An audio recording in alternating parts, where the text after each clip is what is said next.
யாருக்காவது வாங்கி தரது, இது எல்லாமே ரொம்ப நல்லது. ஏன்னா வரக்கூடிய அடுத்தடுத்த காலகட்டங்கள் மழை காலமாகவும் குளிர்காலமாகவும் இருக்கிறதுனால யாருக்காவது வயதானவர்களுக்கோ ஊனமுற்றவர்களுக்கோ நாம் ஒரு போர்வையோ ஏதோ ஒன்று வாங்கி கொடுத்தோம்னா அது மிகப்பெரிய புண்ணியங்க.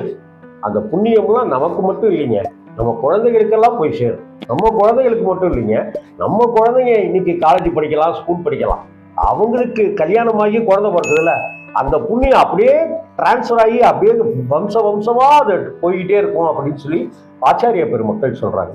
அதனால ஆவணி மாதத்தில் சூரிய பகவானை வழிபாடு செய்ய வேண்டும், இஷ்ட தெய்வத்தை வழிபாடு செய்ய வேண்டும், குலசாமியை வழிபாடு செய்ய வேண்டும், முடிந்தவரை நம்மால் முடிந்த தான தர்மங்களை செய்ய வேண்டும். இப்படிலாம் இருந்தாக்க கையில பணங்காசு புரளும் என்பது உறுதி. காசு பணம் வீட்டில் தங்கும்.